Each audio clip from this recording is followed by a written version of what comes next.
ሰላም ጤና ይስጥልኝ ውድ የቻናላችን ቤተሰቦች እንደምን አላችሁ? ዛሬ ይዘንላችሁ የመጣ ነው ከባለፈው ክፍል የቀጠለና በዓለም ዙሪያ በሚሊዮኖች የሚቆጠሩ ሰዎችን ቀልብ የገዛውን በአራቱ ታላላቅ ኃይላት ማለትም በውሃ፣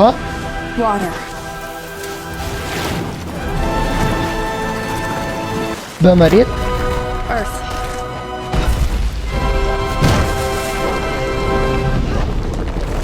በእሳትና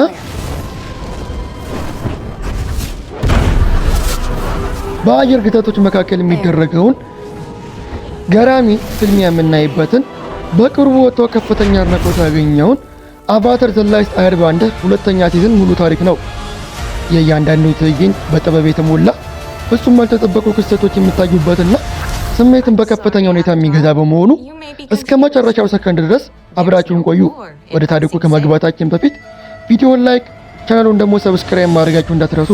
ክፍል አንድ ላላያችሁ የክፍል አንድ ሊንክ ኮሜንት ላይ ስለምናስቀምጥላችሁ ገብታችሁ ማየት ትችላላችሁ። አሁን ቀጥታ ወደ ታሪኩ። የአቫተር ሁለተኛው ሲዝን የሚጀምረው የወይዞ ልጅ የሆነችው አዙላ ኦማሾን ከመቆጣጠሯ በፊት እዚያ ከተማ ውስጥ ተጠልሎ የነበሩ ስደተኞች ከሳቤር ወታደሮች ሲያመልጡ ነው። ወታደሮቹ እያሰደዷቸው ሳለ ቲም አቫተር ስደተኞቹን ለመከላከል በቦታው ይደርሳሉ። በዚህ ወቅት ሁሉም የቡድኑ አባላት ከመጀመሪያው ሲዝን በበለጠ ምን ያህል ብቃታቸው እንደጨመረ በግልጽ ይታያል። ሶካ በውጊያ ላይ ራሱን መከላከል ጀምሯል። ካታራም እጅግ በጣም ጎበዝ የዋት ታታሪ ሆናለች። ኢንግም ገና የሷ ደረጃ ላይ ቢደርስም ከሷ ብዙ ነገር ተምሯል። የኦኪሻና የሱኪ ተዋጊዎች እነሱን ለመርዳት ሲመጡ ቡድኑ ትልቅ መበረታቻ ያገኛል። ኢንግ አሮጌው ጓደኛው ንጉስ ቡሚ የምድር ቁጥጥር ያሰመረኛል በሚል ተስፋ እሱን ለማግኘት በሚስጥር ወደ እስር ቤቱ ይገባል። ነገር ግን ቡሚ ለመዳን በፍጹም ፈቃደኛ አልሆነም። ህዝቡ ለእሱ ሲሉ እንዲዋጉና እንዲሞቱ ስላልፈለገ ሁምፕሎ ላዙላችሁን ሰጥቷል። ኢንግ ቢለመነውም እዛ ላይ መቆየት ይወስናል። ሆኖም ግን የሚያዳምጥና የሚጠብቅ መምህር መፈለግ እንዳለበትና ይህ ደግሞ ምን ማለት እንደሆነ እንዲያስብበት ፍንጭ ይሰጠዋል። የቡሚ ቀልብ አይምሮ እያስተጋባ ቲም አቫተርና ስደተኞቹ የስፓራንት ፓስ የተባለውን ወንዝ ለመሻገር ጉዟቸውን ይቀጥላሉ። ኢንግና ካታራ ሁሉም በሰላም እንዲያልፍ ወንዙን ለሁለት ይከፍሉታል። ነገር ግን ማዶ ከመድረሳቸው በፊት የሳቤር ወታደሮች ብቅ ብለው ወደ ውሃ ውስጥ የእሳት ኳሶችን መተኮስ ይጀምራሉ። ጀግኖቹ ጥቃቱ በእነሱ ላይ ሳይሆን ወንዙ ውስጥ ባለው ግዙፍ እባብ ላይ መሆኑን በፍጥነት ይረዳሉ። መጀመሪያ ላይ እባቡ የሳቤርን የሚዋጋ ረዳት መስሏቸው የነበረ ቢሆንም ነገር ግን ፍጡሩ ወዲያውኑ ወደ ዳርቻ በመዞር ቡድኑን ማጥቃት ይጀምራል። ኢንግና ካታራ የውሃ ቁጥጥር ተጠቅመው ጭራቁን ቢያባርሩትም በአጋጣሚ ግን በከባድ ሁኔታ ያቆስሉታል። በጥፋተኝነት ስሜት ተጸጽተው በውሃ የመፈወስ ጥበብ ፍጡሩን ያክሙታል። ይህም ሊንክ የመንፈሳዊ ፈውስ መሰረታዊ ነገሮችን ለመማር ምርጥ አጋጣሚ ይሆንለታል። ቀጣዩ ጉዟቸው ወደ ባሲንግሴ ያመራል። ኦማሾ የምድር መንግስት ዋና ማዕከል ይመስል የነበረ ቢሆንም ነገር ግን ሁሉም ሰው ለመድረስ የሚታገለው ወደ ባሲንግሴ ነው። ኢንግና ጓደኞቹ ወደዛ እየተጓዙ ሳለ አዙላም አባቷ ቀጥሎ እንዲያጠቃ የምትፈልገው እዚያው መሆኑን ይታወቃል። አዙላ ታላቁን የወረራ ዕቅዷን በንጉሳዊ ምክር ቤት ስብሰባ ላይ በኩራት ታቀርባለች። የእሳት ጌታ ኡዙ የዕቅዱን ብልነት ቢያደግም የሰራዊቱን ስክል ለጄኔራል ቪንግ እንዲመራ ይወስናል። ለልጁ ፍጹም የተለየ ተልዕኮም ይሰጣታል። ከተባረሩበት ጊዜ ጀምሮ በከፍተኛ ድህነት ውስጥ የሚኖሩትንና ለጥቂት ሳንቲሞች መሬት የሚያርሱትን ሉል ቶኮንና አጎት ኢሮሂን እንድታደናቸው ይዛታል። ኢሮሂ በአሁኑ ኑሮ የረካ ቢመስልም ዞኮ ግን ህይወቱን በሙሉ ይጠለዋል። በመጨረሻም የዓመታት ብስጭቱን በአጎቱ ላይ በማውረድ ይጮህበታል። እንደ ዞኮ አመለካከት ከሆነ ኢሮሂ ዙፋኑ ላይ መቀመጥ ነበረበት። ልጁ በጦርነት ከሞተ በኋላ በሐዘን ተሰብሮ ወደ ኋላ ከማፈግፈግ ይልቅ ለዙፋኑ ይወጋና ለወዞ ስልጣኑ እንዲቀማ ባይፈቅዱ ኖሮ ሁሉ ሱቅ አይመጣም ነበር። ዞኮ አጎቱን ደካማ ብሎ በመጥራት አቫተርን በራሱ ለመፈለግ ይነሳል። አዙላም ይህን የዞኮን አካሄድ አስቀድማ ስላወቀች ዓለሙን ሙሉ ከመፈለግ ይልቅ ቀጥታ አቫተር ባለበት ቦታ እሱን ማግኘት እንደምትችል አምና አቫተር ያለበት ቦታ ትጓዛለች። የመንገድ ሁላችንም ወደ ባለ ሰኳ ጂሊንጋ ከተማ ያመራናል። ኢንግ ባሮጊው የአየር ሞሎክሲዎች ወግ መሰረት ነፃ ምግብ ለማግኘት ቢጠብቅም በዋናው ዓለም ነፃ ምግብ እንደሌለ በፍጥነት ይረዳል። ለቡድኑና ለስደተኞቹ የሚሆን ምግብ የሚሆን ሽልማት የሽልማት ገንዘብ ለማሸነፍ ከመሬት በታች የሚካሄድ የምድር ቁጥጥር ውድድር ያገኛል። አቫተር የወቅቱ ሻምፒዮን ዘቦልደርስ ውድድር ለመገዳደር ከመነቱ በፊት ዘብላይንድ ባንዴት የምትባል አንዲት ዕውር ሴት ልጅ ትመጣለች። እሷም የመሬት ንዝረት በማዳመጥ ብቻ ውድድሩ ሙሉ በሙሉ ተቆጣጠረዋለች። ኤንግ ወዲያውኑ የቦሚን ምክር ማዳመጥና መጠበቅ የሚችል መምህር ለመፈለግ የተናገረውን ያስታውሳል። እሷም የምትፈልገው ማስተር መሆኗን ይረዳል። በሚያሳዝን ሁኔታ ግን ኤንግ በትክክል ሳይናገራት ከውድድሩ በኋላ ትሰወራለች። ከጥቂት ጊዜ በኋላ ቲም አቫተር ለዓመታት ብዙ አቫተሮች ከረዱትና በጂሊንጋ ከተማ በጣም ተደማጭነት ካላቸው የቢዮንግ ቤተሰብ ግብዣ ይደርሳቸዋል። ወደ ግዛቱ ሲደርሱ አብራ ባንዲት የነበረችው ልጅ የእነሱ ልጅ ቶፍ መሆኗን ያውቃሉ። ወላጆቿ በሚስጥር ታላቅ ተዋጊ መሆኗን ሳያውቁ ልክ እንደ ደካማ አበባ ሊጠብቋት ይሞክራሉ። ኤንግ በምግብ ጠረጴዛው ላይ ሊያከልታ ሲቀረብ ቶፍ ከጠረጴዛው በታይ ትመታዋለች። ከዛም መሬት ላይ መልእክት በመጻፍ ማታ እንድታገናኘውና ስለ ውጊያ ማውራት እንዲያቆም ተነግረዋለች። ማታ ሲገናኙ ሙሉ ታሪካውን ተነግረዋለች። በ6 ወይም በ7 ዓመቷ የመጀመሪያ ምድር ተቆጣጣሪ የሆኑትን ባጀሮ ሞሎች ወዳሉበት ዋሻ ውስጥ እንደገባችና ሁለቱም ምሁር ስለሆኑ እየተደራዱና የእነሱን እንቅስቃሴ በመኮረጅ ምድር መቆጣጠር እንደለመደ ትገልጻለች። ወላጆቿ ግን በጥብቅ መማሪያ መሰረት ደረጃ ብቻ የሚያስተምር መምህር ስለቀጠሩለት ምንም የሚያውቁት ነገር የለም። ኢንግን መርዳት ብትፈልግም በወላጆቿ ምክንያት እንደማትችል ትነግረዋለች። እጣ ፋንታ ሆኖ ዙኩም ጁሊንጋ ከተማ ይደርሳል። በአንድ የፍተሻ ኬላ ላይ ወታደሮቹ የአንድን አካባቢ ልጅ ግማሽ ምርት ሲቀሙት ጣልቃ በመግባት ልጁን ይረዳዋል። ልጁና እህቱ ዞኩን ወደ ቤታቸው ያስጠጉታል። እዚያም እያለ አቫተር ከተማ ውስጥ መኖሩን ይሰማል። ኢንግን ለመፈለግ ሲሄድ ግን አዙላ ትደርስበታለች። አባታቸው እገዳውን እንዳነሰለትና ወደ ቤት ልትመልሰው እንደመጣች በተነክረው ዞካ አያምናትም። ነገሩም ወደ ውጊያው ይቀየራል። ቲም አቫተር በውጊያው መሃል ይደርሳል። ቶፍም ውጊያውን በመቀላቀል አዙላን ትመታታለች። አዙላም ከመውጣቱ በፊት ዞኮን ለመጠበቅ የመጣውን አጉትሮይን በኃይል ትመታዋለች። ቲም አቫተር ወን በውሃ ቁጥጥር ለማከም ቢሞክርም የዞኮ ኩራት ግን እርዳታቸውን ሙሉ በሙሉ ውድቅ ያደርገዋል። ዞኮ ገና በልጅነቱ እንዳዙላ አልነበረም፣ እናቱን ነበር የሚመስለው። አዙላ በኤሊ ዳኩዮች ላይ ዳቦ በመወርወር በጭካኔ ስትዝናና ዞኮ ሊያስቆማት ይሞክር ነበር። አባታቸው ግን ልጆቹ እርስ በእርስ ከመደጋገፍ ይልቅ እንዲወዳደሩና ጥበበኛ እንደሆነ ያበረታታ ነበር። እናታቸው ኤርሳ በዚህ አስተዳደግ በጥብቅ ትቃወም ነበር። ልጆቹን ይዛ ለመምለጥ ብትሞክርም ከሞታቱ በፊት ትያዛለች። የልጅነት ትውስታ አሁን ዞኮ ውስጥ ኖሯል። ነገር ግን አባቱን የማስደሰት ፍላጎት ሁል ጊዜ በውስጡ ካለው መልካምነት ጋር ይወጋል። ቶፍ በመጨረሻ ለወላጆቿ ደካማ አበባ ሰጥቷት አለት መሆኗን በመግለጽ ትቃወማቸዋለች። ከዚያም ከቲም አቫተር ጋር ትጠፋለች። የተቆጡት ወላጆቿ ግን ዘቦልደርን ቀጥረው በኃይል እንዲመልሷት ይልኩታል። አሁን ቶፍ በይፋ ብሩን ከተቀላቀለች በኋላ ቲም አቫተር ወደ ባሲንግስ ያቀናል። ወደ ከተማዋ ሲቃረቡ ቶፍ በመሬት ውስጥ የሆነ ነገር የተከተላቸው መሆኑን በስሜት ታውቃለች። ስደተኞቹን ለመጠበቅ ስትል እሷና ኤንግ አሳዳጆቹን ወደ ሌላ አቅጣጫ ለመውሰድ ትኩረት የሚስብ ድል ለመፍጠር ይወስናሉ። ዞካና ካታራ ደግሞ ህዝቡን በሰላም ወደ ከተማ ይመራሉ። ሁለቱ ወዲያውኑ ተኳሾቹ በቶፍ ባለበት ወላጆች የተላኩ በአውንታ አንተሮች መሆናቸውን ይረዳሉ። ቶፊንን ድንገተኛ አምቡሽ ለቪዲዮ ጀግና ለአቫተር የምድር ቁጥጥር ትምህርት ለማድረግ ብትሞክርም ኤንግ ግን ለዚህ ስራ በጣም ደካማ ነው። ሁሉም ሰው የተደበላለቀ ምክር ሲጮህበት የተበሳጨው ኤንግ አስተማማኝ የውሃ ቁጥጥር ችሎታውን ተጠቅሞ በአውንታ አንተሮችን መሬት ላይ ያስራቸዋል። በመጨረሻም የባሲንጋሲ ድንበር ሲቀላቀሉ ጓደኛዎችን ድምፅ ከውስጥ ይሰማሉ። አስቀድመው ተይዘው በከተና ታስረዋል። ቶፍ የቤተሰቧን ስም ስትጠራ የጠባቂዎቹ ድምፅ ወዲያውኑ ይቀየራል። ሁሉንም ተፈተው ስደተኞቹ ወደ ከተማዋ እንዲገቡ ይፈቀዳሉ። ስደተኞቹ መረን የተልዕኮ ማብቂያ መሆን ነበረበት። ነገር ግን ሚኒስቴሩ ሳይ ስለ ሶዞን ኮሜት መመለስ ሲያስጠነቀቃቸው እቅዱ ይቀየራል። ይህም የጠፈር ክስተት የሳፔር የእሳት ቁጥጥር በመቶ እጥፍ ያሳድገዋል። ይህን የምድር መንግስት ወታደሮቹ በማስተባበር አስቀድመው ጥቃት ለመሰንዘር ከምድር ንጉሥ ጋር ለመነጋገር ይፈልጋል። ነገር ግን በመንግስት የተመደበላቸው አስጎብኚ ጂጂ ይህንን ተልዕኮ የማይችል ተደርገዋለች። ጂጂ መርዛማ ፖዚቲቭ እና ማይክሮ ማኔጅመንት የተጠናወታት ሴት ናት። እያንዳንዱ እንቅስቃሴያቸውን ትከታተላለች። ካታራ የታመሙትን ስደተኞች ለመጠበቅ ብትሞክርም ከጠባብ ፕሮግራሞች እንድትወጣ አይፈቀድላትም። ቡድኑ በመጨረሻም ወደ አንድ ታላቅ ንጉሳዊ በዓል ግብዣ ቢያገኝም የላኛው ቀለበት ባለ ሀብቶች ግን ውጭ ስላለው ጦርነት ምንም ግድ የላቸውም። ግንቦቻቸው ሙሉ በሙሉ የማይደፈሩ እንደሆነ ያምናሉ። አንድ ትዕቢተኛ ጄኔራል ሰድ ኤንግ የውጭ ሰዎች ስቃይ የእሱን ጉዳይ እንዳልሆኑ ይነግረዋል። ኤንግ አልፎ ከንጉሱ ጋር በቀጥታ ለመነጋገር ሲሞክር ዳይል የተባሉ የንጉሳዊ ጥበቆች መንገዱን ይዘጉታል። ሌላ የሞት ጫፍ ላይ የደረሱ ሲመስሉ ሎንግ ፎንግ የተባለ በጣም ተደማጭነት ያለው ሚኒስተር ጣልቃ በመግባት ተስማሚ እንኳን ደህና መጣችሁ ስጦታዎችን ይሰጣቸዋል። የኤንግ መልእክት ለንጉሱ በግል ለማድረስ ቃል ይገባል። ቃሉ እውነተኛ ይመስል ነበር። ነገር ግን ሎንግ ፎንግ መልእክቱን ሳይደርስ ነገሩ ሚኒስቴሩ በሚነግረው ነገር ላይ ጭንቅላቱን ማነቅነቅ ብቻ ያደርጋል። ኤንግ ግን ከንጉሱ ጋር የመገናኘት እድል አያገኝም። በተስፋ መቁረጥ ስሜት ኤንግ ስለ ሶዞን ኮሜት ላይ የነገረውን ሁሉ ሎንግ ፎንግ ይነግረዋል። ይህም ሳያውቀው በራሳቸው ላይ አደጋ ይፈጥራል። ምክንያቱም በዚያኑ ምሽት ሳይማንም ሳያስተውል በዳይሊዎች ይታገታል። ይህ ሁሉ እየሆነ ሳለ አዙላ ዞኮንና ኢሮይን እስከ አንድ ስራ በበዛበት ወደብ ድረስ ታሳደዳቸዋለች። ወደ ማመለጫው መርከብ በሰዓቱ ያልገቡትን ሰዎች በሙሉ ጨካኝ በሆነ መንገድ ትመታቸዋለች። በመርከቡ ላይ ለመግባት በሚያደርገው ግርግር ወቅት አጎት ሮይ ከባድ ውድቀት ይወድቃል። ጤናውን በፍጥነት ማሽቆልቆል ይጀምራል። በመርከቡ ላይ ዞኮ ከጄት እና ከነጻነት ተዋጊዎች ጋር ይገናኛል። ጄት ምግብን ለማስረቅ ወደ ካፒቴኑ ክፍል የመስበር አደገኛ ዕቅድ ያቀርባል። ዞኮ መጀመሪያ ላይ ዕቅዱን ውድቅ ቢያደርገውም ክፍል ውስጥ የሮይን ሕይወት ሊያድን የሚችል መድኃኒት እንዳለ ጄት ሲነግረው ሀሳቡን ይቀይራል። ጄት ግን የራሱን የውስጥ ክበብ በለየ ስለሚያስቀድም ካዝና ውስጥ ከገቡ በኋላ ጄት ለራሱ ሰዎች የሚሆን በቂ ምግብ ሰብስቦ የራሱን ሕይወት ለማዳን ይሮጣል።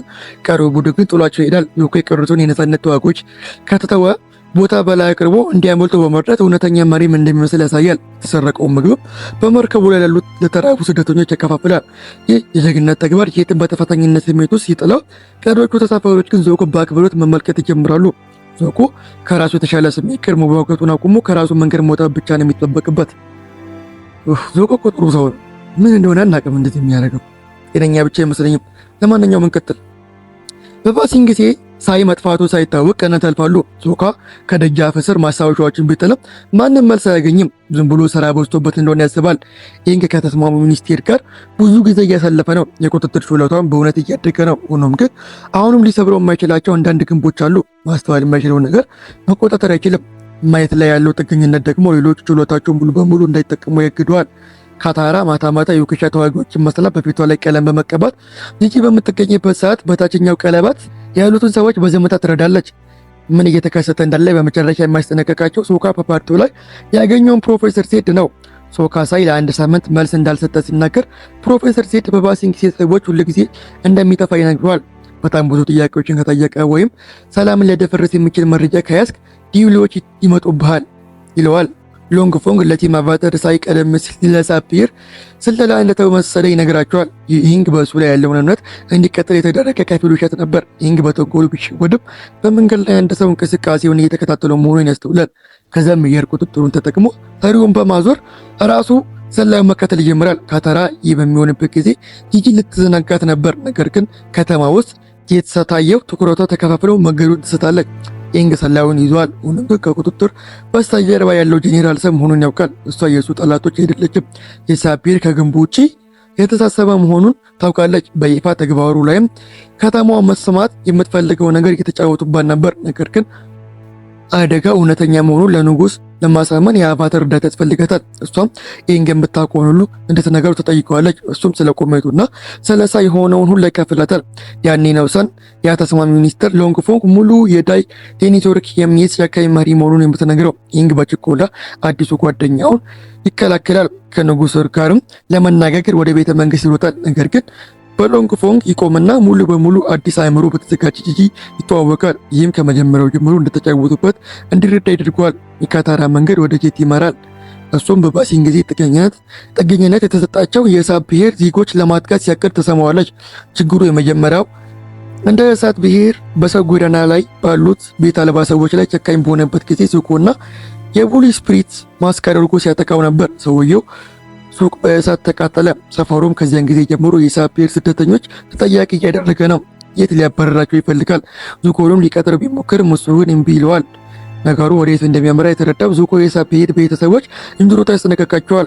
እነሱ ግን እምቢ ብለው ግጭቱን ይጠብቁታል። የጄት ቡድን ሲደርስ ዙኮ ከእነሱን ለመጠበቅ ማስክ አድርጎ ይመጣል። ካታራን በዚያ ወቅት በተመሳሳይ ዓለም ትደርሳለች። የካታራን የውሃ ቁጥጥር ሲያይ ጄት ወዲያውኑ ያውቃታል። ዙኮም አቫተር በአቅራቢያ መሆኑ እንዳለ ይረዳል። እዚህ በመሃል ላይ እንኳን አሁንም ነገሩ ሊተው አልቻለም። የከተማዋ ነገሮች ይበልጥ የሚበሳበሱት አዙላና ቡራ በመጨረሻ በባሲንግ ጊዜ ሲደርሱ ነው። ቲም አቫተር መጀመሪያ ከተማዋ ሲገቡ የውክሻ ተዋጊዎች ወጥተው ነበር። ምክንያቱም የአካባቢው መንግስት ምንም ጦርነት የለም ስላለ ለእነሱ አስፈላጊነት አልነበረውም። በመንገድ ላይ ተዋጊዎቹ የሳፒር ሰራዊት አስተዋሉ። ነገር ግን ወደ ባሲንግ ጊዜ ተመልሰው ለማስጠንቀቅ ከመቻላቸው በፊት በአዙላና በጓደኞቹ ተደብቀው ተመቱ። ወደ ሳፒር ወይን ቤትም ተላኩ። አዙላና ቡድኗ የተሰረቀውን የዩኒፎርም ለብሰው የተያዘውን ጄኔራል ቪንግ ትራንን የሳፒር ጥቃት በጀግንነት እንዳሸነፉ ማረጋገጫ አድርገው በማቅረብ በስውር ወደ ባሲንግ ጊዜ ይገባሉ። የባሲንግ ጊዜ ህዝብ በደስታ ይቀበሏቸዋል። የሳፒር በጣም አደገኛ መሳሪያ በገዛቻቸው ወደ ደጃፋቸው እንደጋበዙ ሙሉ በሙሉ አያውቁም። ስለዚህ ዞን ኮሜት ለንጉሱ ማረጋገጫ ለመስጠት ኮንክሪት የሆነ ነገር ያስፈልጋቸዋል። ፕሮፌሰር ሴድ በትክክል መቼ እንደሚመጣ ለማወቅ ሊረዳቸው የሚችል አንድ መንፈሳዊ ቤተ መጻሕፍት ይጠቅሳል። ቤተ መጻሕፍቱ የእውቀት መንፈስ ለሆነው ለዋንሺቶንግ የነበረ ሲሆን ለሰው ልጆች ከስብስብ ያገኙትን መረጃ እርስ በርሳቸው ለመወካከል ከተጠቀሙበት በኋላ ከዓመታት በፊት ወደ መንፈስ ዓለም ስቦት ነበር። በአካላዊ ዓለም ለመንፈስ ጠባሳ ብቻ ትቶ ነበር። በአካባቢው በደንብ የሚያውቁት ጄት ጠባሳው እንዳይገኙ ይረዳቸዋል። አቫታርን ቡድኑን ወደ መንፈስ ዓለም ይመራቸዋል። ዋንሺቶንግ መጀመሪያ ላይ የሰው ልጆች ለመጨረሻ ጊዜ ወደ ቤተ መጻሕፍት በገቡበት ወቅት የሳፒር ወታደሮች በእነሱ ላይ ሊጠቀሙበት የሚችሉትን ነገር ካገኙ በኋላ ለእያንዳንዱ ክፍል ስላቃጠሉበት ሊያባረራቸው ይሞክራል። ነገር ግን ፕሮፌሰር ሴድ የቀድሞ ምሁር የሆነውን ጥቅል መጽሐፍ እንደ መባ ያቀርባል። ምክንያቱም ቤተ መጻሕፍቱ በእውቀት ውስጥ ላይ ስለሚሰራ ፍጥሩ በአንድ ቅድመ ሁኔታ እንዲገቡ ይፈቅድላቸዋል። ውስጥ የሚገኘው ምንም ነገር ለጦርነት ወይም ለጥቃት አገልግሎት መዋል የለበትም። አንዴ ውስጡ ከገቡ በኋላ ቡድኑን ለመፈለግ ይከፋፈላል። ኢንግ የአቫተር ክሩኩን መንፈስ ያገኛል። እነሱም አቫተር በአቫተር ስቴት ላይ እያለ ከተመታ የሪክኔሽን ዑደት ከእነሱ ጋር እንደሚያበቃ ያስጠነቅቀዋል። የአቫተር መስመር ይቆማል። ኢንግም ያንን ያህል ሲጠቀም ጥንቁቅ መሆን አለበት። ካታራና ጄት ከጌት የድሮ የነጻነት ተዋጊዎች ቡድን የተረፉትን ያገኙታል። በዚያኑ ግንኙነት ውስጥ የሴንሲዝም እውነተኛ ክብረት ይወጣል።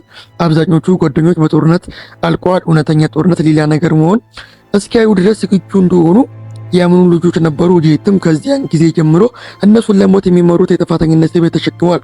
ካታራ ራሱን እንዲወቅስ ከእነሱ በላይ ለሆኑ ትልልቅ ጦርነት ለማትረፍ የሞከሩ ልጆች ብቻ እንደነበሩ ትነግረዋለች።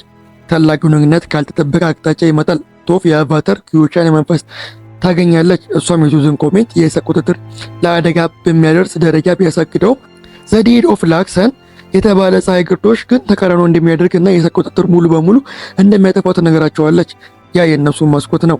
ሶጋ ቤተ መጻሕፍት ውስጥ የመንፈስ ቀበሩን በመከተል ያገኘው የሰማይ ቻርት ተጠቅሞ ቀጣዩ ግርዶሽ መቼ እንደሚሆን በትክክል ለማወቅ ይሞክራል። ነገር ግን ከመቻላቸው በፊት ፕሮፌሰር ሴድ ይከዳቸዋል። ወደ ጉጉቱ በመሄድ ቡድኑ የቤተ መጻሕፍት መረጃ ለጦርነት ሊጠቀሙበት እንደሆነ ሪፖርት ያደርጋል። ጉጉቱም በከፍተኛ ቁጣ በሁሉም ላይ ይዞራል። ዜድ የመጀመሪያው መዘዝ ይጋፈጣል። ምክንያቱም ፍጥሩ ከጦርነት አራማጆች እኩል ከዳኞችም ይጠላል። ግዙፍ ጉጉት ልጆቹን ወደ መውጫ ሊያሳደጋቸው ቶፍ የመጀመሪያው ሆኖ ወደ አካላዊ ዓለም ትመለሳለች። ዋንሺቶንግ በአካላዊ ዓለም ውስጥ የቤተ መጻሕፍት መግቢያ በማፍረስ ይጀምራል። ይህም በመንፈስ ዓለም ውስጥ ለዘላለም ሊያጠምዳቸው ነበር። ቶፍ መሬት ላይ ተክለ ሕንፃው በምድር ቁጥጥር ይዘው ትቆያለች። ይህም ሁሉም እንዳያመልጡ በጊዜ ይሰጣል። ነገር ግን ቤተ መጻሕፍቱ እንዳይፈርስ መያዛት ሌላ ነገር እንዳትጠብቅ ያደርጋታል። ልጆቿ በስራ እንደተያዙ አፕ ባልታወቁ ታጣቂዎች ተደብድቦ ይወሰዳል። ጄት ሁሉም ሰው እንዲወጣ ዋሽንግተንን ለማዘናጋት ራሱን መስዋዕት ያደርጋል። ቡድኑም ያመልጣል። ነገር ግን ኢንግ ከማመስገን ይልቅ ከፍተኛ ቁጣ ወጥቶ አፕን መጠበቅ ባለመቻሏ በቶፍ ላይ ይጮኻል።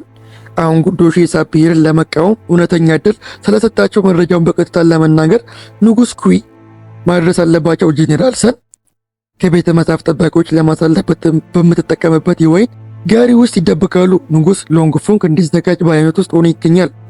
አብዛኛውን ጊዜውን በአትክልቱ ውስጥ ይህ ረጋ ያለ የዋሰው ጦርነት እየተካሄደ መሆኑ እንኳን በቅንነት የሚያውቅ ሰው ነው።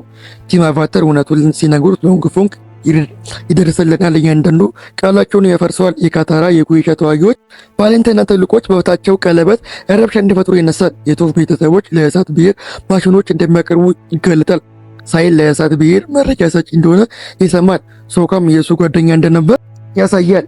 እያንዳንዱ መረጃ ቲም አቫተር የተባላቸ ለማስመሰል በቂ ትክክለኛ ነበር። ጄኔራል ሰን ቲም አቫተር እያወሩ ያሉትን እውነተኛ እንደሆነ በንጉሱ በቀጥታ ስትጠየቅ እየዋሸ እንደሆነ ትነገራለች። ሎንግፉንግ ልጅቷን ይዘታል፣ ሌላ ምርጫ የላትም። ይህ ቢሆንም ንጉሱ ሁሉን ነገር ውድቅ አያደርግም። ሎንግፉንግ ሙሉ የሳፒር ሰራዊት በድንበር ላይ መከማቸቱን መደበቅ በዝምታ ያስቆጠዋል። ስልታዊ ስብሰባዎችንም ይጠራል። ሆኖም ግን ጉዳቱ በዚህ አላበቃም። ቲም አቫተር ወደ ቤት ሲመለሱ ኢንግ በሁሉም ላይ ይጮኻል። ሎንግፉንግ ስለጠቀሳቸው ነገሮች ምንም የሚያውቀው ነገር አልነበረም። ምክንያቱም ሁሉም አንድ በአንድ ቡድኑ ከመስራት ይልቅ የራሳቸውን ነገር እያደረጉ ነበር። ካታራ በሶኮ ላይ ትዞራለች። የቶፍ ቤተሰብ ለሳፒር ማሽኖች እንደሚያቀርቡ እያወቀ ምንም ባለማድረግ ትቆጣለች። እዚያም ማሽኖች ይዋ ቦታ ሰዎችን ለመጉዳትና ለማጥፋት ጥቅም ላይ ውሏል። ሶካ ይህንን ያወቀው ከጥቂት ቀናት በፊት እንደሆነ ሰው ቶፍን ለማስፈራት በሞከረበት ጊዜ ነበር። ነገር ግን ጊዜው ጥሩ አልነበረም። ሁሉም ሰው የሚያቆስል ነገር ይናገራል። ከዚያም ሁሉም ወደ የራሳቸው መንገድ ይሄዳሉ። ቀጥታ ወደ ችግር። ሶካ የኩይሻ ተዋጊዎች ከተማ ውስጥ መኖራቸውን ሰምቶ ሶኪን ለመፈለግ ይሄዳል። ልክ እንደደረሰ በአዙላ ጓደኞች ሽባ ይሆናል። ካታራ በታችኛው ቀለበት በቫዮሌንት ተልእኮ ላይ ትሄዳለች። ቀጥታ ወደ አምቡሽ ትገባለች። ላይ መርዝ ባደረገችበት በራሷ እናት ተገዳ ወደ ቤት ትወሰዳለች። በዚያው ዕለት ቲም አቫታር ወደ መንፈስ ዓለም በቀቡበት ወቅት ዙኮ በአካላቸው ውስጥ ሳያውቁት አገኝቷቸው ነበር። በአቫታር ላይ ቆሞ እሱን ለመውሰድ እያንዳንዱን እድል ነበረው፣ ነገር ግን ሊያደርጉ አልቻለም። የተለየ ነገር ለመሆን እየሞከረ ነው። ቀደም ብሎ በዚያሩ ቀን አንዲት ሴት ከሚያለቅስ ሕፃን ጋር ስትታገል አይቶ ነበር። ቆይቶ በፖሊስ ስፕሪት ማስክ በስውር ወጥቶ ለሕፃኑ አሻንጉሊት ይተውላታል። ካታራ መታገቷን ሲሰማ ሊረዳት ይሄዳል። ሁለቱም ተይዘው በአንድ የወይን ቤት ውስጥ ይጣላሉ። ኤንግ በቤት ውስጥ ብቻውን ሆኖ መሬት ላይ ያሉትን ነገሮች በሙሉ በስሜት የማወቅ የቶፍን ትምህርት ያስታውሳል። ሁል ጊዜ የሚያዩ ነገር ብቻ ይቆጣጠር ነበር። በመሬት ውስጥ ያሉትን ንዝረቶች ማወቅ ግን የተለየ ነገር ነው። ያዳምጣል እና ከጥልቁ በታች ኤፕን ይሰማል። እርዳታም ይፈልጋል። ስለተደበቀ ከመሬት በታች ያለው የሆነ ቤት ይታወቃል። አካባቢውን ለመቃኘት ሲሄድ አጉትሮይን ያገኘዋል። እሱም የእህቱን ልጅ መታሰሩን ያውቃል። እንዲሁም በአቫታር ኩይቻ ራሷ የተገነባው ሚስጥራዊ መግቢያ ያውቃል። መግቢያኑ ለመግባት አራቱን ኤሌመንቶች ይፈልጋል። በሂሮዊ እሳት አማካኝነት ይገባሉ። መጀመሪያ ሳይ እና ሶካን ያድናል። ከዚያም ካታራ እና ዞኮ ወደ ታሰሩበት ክፍል ያመራሉ። ካታራ በቀድሞ ግንኙነት ወቅት በሰማያዊ ማስክ ያሳናት ማን እንደነበር አታውቅም ነበር። አሁን ግን ያ ዞኮ መሆኑን ስታውቅ ትቆጣለች። ዞኮ መለወጥ እንደሚፈልግ የተሻለ ሰው መሆን እንደሚፈልግ በግልጽ ይነግራታል። ያነጋገሩን መንገድም ያሳምናታል። ስለ ጠባሶች ይነግራታል። የእሳት ተቆጣጣሪ አይፈጅም። እሳቱ እንዲፈጀው የፈቀደው ግን ያገባኛል ብሎ ስላመነ አባቱ እንደቀጠለው ስለፈቀደ እንደሆነ ያስረዳታል። ካታራ በአንገቷ ላይ ስፕሪት ኦሎሲስ ውሃ ይዛ ዞር ነበር። አንድ አስፈላጊ ነገር አስቀምጠው ነበር። በዛኑ ቅጽበት ጠባሳውን ለመፈወስ ልትጠቀምበት ስትል ከመሻላ በፊት ይቆረጣሉ። ይዘውቁ መለወጥ የቆየው ለ2 ሰከንድ ያህል ብቻ ነው። አዙራ የኮሻ ተዋጊ መስላ በባሲን ጊዜ ከገባች በኋላ የምድር ንጉሥ እውነተኛ ስልጣን ያለው ሰው እንዳልሆነ በፍጥነት ትረዳለች። በገበያ ውስጥ እሳት መቆጣጠር ሆን ብላ ራሷን አሳሰረች። ታይሊዎች ቀጥታ ወደ ሎንግፎንግ ወሰዷት። አቫታርና ዞኮን ለመያዝ ከረዷት በሱ ቁጥጥር ላይ አደጋ የሚፈጥሩትን ሁሉ ለማጥፋት እንደምትረዳው ሎንግፎንግ ነገረችው። ሎንግፎንግ ተስማማ። ጄኔራል ሰን አሳሰረው። ከዚያም ታላቅ ስህተት በመስራት አዙላ የምድር መንግስት ምክር ቤት እንድትነጋገር ያዛት። አዙላ ግን ከመጀመሪያው ስምምነት ጋር የመቀጠል ምንም ፍላጎት አልነበራትም። መንግስቱን ራሱን ነው የምትፈልገው። የምክር ቤት አባላት ገደለች። የዳይሊዎች ቁጥጥር ሙሉ በሙሉ በእጆቿ አደረገች። ሎንግፎንግ ሁሉን ነገር ከሱ ይበልጥ ለአደገኛ ሰው አሳልፎ መስጠቱ በጣም ዘግይቶ ተረዳ። ይህን ከተማዋን ለማምለስ ሲሞክር ሎንግፎንግ ሲያገኘው አዙላ ያደረገችው ነግሯል። አዙላ ዞኮን ታገኘዋለች። ከመጀመሪያው ጀምሮ የተከታተለው የነበረውን ነገር በትክክል ታቀርብለታለች። ወደ ቤት የሚመለስበት መንገድ ክብሩ የተመለሰበትና በእሳት ብሔር ውስጥ ያለው ቦታ በባሲን ጊዜ ያስቀድመው የነሱ ነው። እሱም የጠበቀበት ከእሷ ጎን መቆም ብቻ ነው። ዞኮ ወዲያውኑ በዚህ ይስማማል። በመልካም ጎን ለመሆን በጣም ተቃርቦ በነበረበት ቅጽበት በቲም አቫታር ላይ ይዞራል። አዙላ ዳይሊዎችን እያዘዘችና ጓደኞቿ በግንብ ውስጥ ባሉበት ወቅት ነገሩ በጣም ከባድ ይሆናል። ቶፍ እናቷን ያሰረችበት ያንን የብረት ካቴና በመስበር ለማንኛውም ውድ ተቆጣጣሪ የመጀመሪያ ነው። ውጤውም ትከላከላለች። ነገር ግን የአስደናቂ ችሎታ እንኳን ከፊታቸው ካለው ሰራዊት ብዛት አንጻር በቂ አልነበረም። ኢንግ ወደ አቫታር ስቴት ይገባል። ወደ ኋላም ያስቀይራቸዋል። ነገር ግን አዙላ ለመጨረሻ እድል ሲያገኝ ያቅማማል። እሷም ደረቱን በመበቅ ትመታዋለች። የሩዌ ካታራ ኢንግን ይዛ እንድታመልጥ ዞኮንና አዙላን ይዞ ይቆያል። ኤፓውን ነፃ ሆኖ ወደ ሰማይ ይዟቸው ይበራል። ካታራን ስፕሪት ኦሎሲስ ውሃ አውጥታ እያንዳንዱን ጠብታ ኢንግ ላይ ትጠቀምበታለች። ሲዝኑ የሚያበቃው ነገሩ ሰርቶ እንደሆነ ሳያረጋግጥ ነው። ኢንግ ወደ ህይወት ይመለሳል። ነገር ግን ወዲያውኑ ራሱን ይስታል። በአቫታር ስቴት ላይ ያለ ስለተመታ ሙሉ የሪክሬሽን ውደት ሊያበቃ ይችላል። ቲም አቫታር ወደ ሩቅ ቦታው ሲሰወሩ የእሳት ብሔር ሰራዊት ወደ ባሲንግሴ ይገባል። ይህም ለሳኪ ታውጆ የ100 ዓመት ጦርነት ታላቅ ድልን ይሰጠዋል። ታሪካችንን በዚህ ያበቃል። ክፍል 3 ሲወጣ ክፍል 3ን ስለምንልክላችሁ ከአሁኑ ሰብስክራይብ እና ላይክ በማድረግ ጠብቁን። በሌላ ቪዲዮ እስከምንገናኝ ቸርን ሰንብት።